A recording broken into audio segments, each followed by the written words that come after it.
Buenas tardes, mi nombre es Alejandro Hermida y esto es Pensamiento Poli.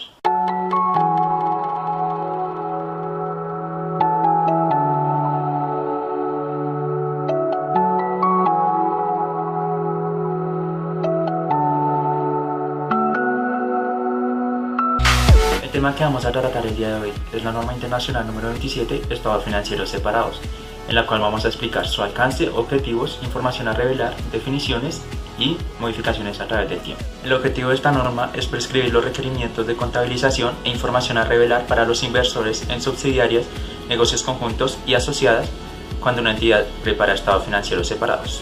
Ahora voy a explicar el alcance de la norma. La norma debe ser aplicada sobre la contabilidad de las inversiones en subsidiarias, negocios conjuntos y asociadas de las entidades que decidan presentar estados financieros separados.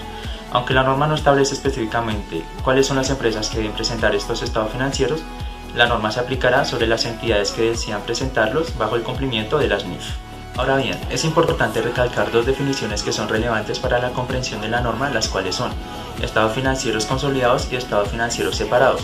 Los estados financieros consolidados son aquellos estados financieros de un grupo en los que sus activos, pasivos, patrimonio, ingresos, gastos y flujo de efectivo de la controladora tanto como de sus subsidiarias son presentados de tal manera como si se tratase de una sola entidad económica.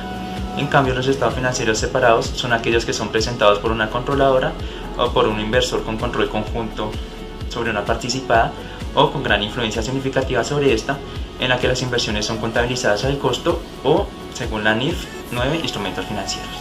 A continuación los dejo con mis compañeras Gina Lorena y Yaislet. Hoy les hablaré sobre la información a revelar de la NIF 27.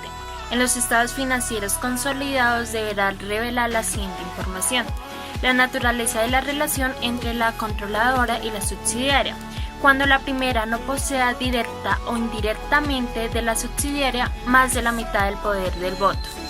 No constituye como un control las razones por las que la propiedad, ya sea directa o indirectamente de la subsidiaria, más de la mitad del voto en inversiones. En el final del periodo sobre el que se informan los estados financieros en inversiones, cuando se hayan utilizado para elaborar estados financieros consolidados. La naturaleza del alcance de una restricción significativa en la capacidad de una subsidiaria para transferir fondos a una controladora, ya sea en forma de dividendos en efectivo o de reembolsos de préstamos o anticipos. Un cuadro donde represente todos los efectos de los cambios en la participación de una controladora en una subsidiaria que no dé pérdida en el control del patrimonio a los propietarios de la controladora. Cuando se haya pérdida en el control de una subsidiaria, la controladora revelará la ganancia o pérdida.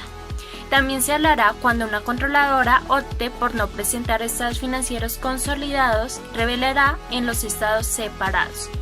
El hecho por el cual se presenta estados financieros separados, que se ha usado la excepción que permite no consolidar, el nombre y domicilio principal donde se desarrollan sus actividades, entidad que elaboró y produjo los estados financieros para su uso público, que cumpla con las NIF, y donde se puede obtener los estados financieros consolidados. También una lista de inversiones significativas en subsidiarias. Buenas tardes. En este capítulo hablaremos de los antecedentes de la NIF 27, estados financieros consolidados y separados a través de una línea de tiempo.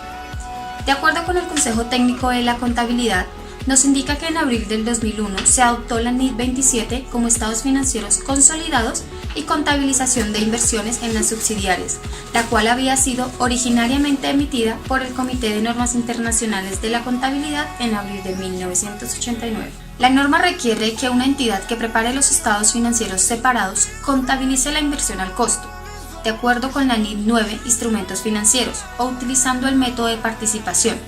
Esta norma sustituyó la NIF 3 Estados Financieros Consolidadas emitida en 1976. En diciembre del 2003, el Consejo emitió la NIF 27, revisada con un nuevo título, Estados Financieros Consolidados y Separados.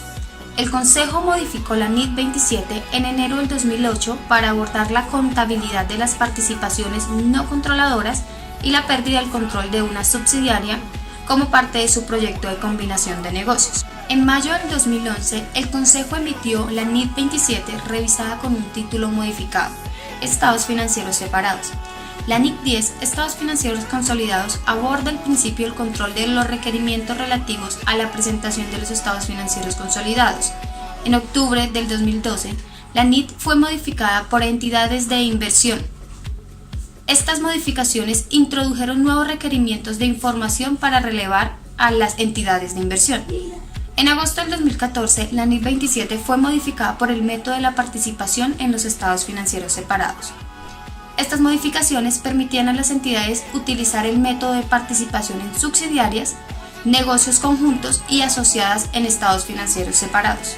Para finalizar el recorrido referente a la línea de tiempo de la NIC 27 estados financieros consolidados y separados, debemos tener en cuenta que a través del tiempo se le han realizado otras modificaciones de menor importancia. Gracias.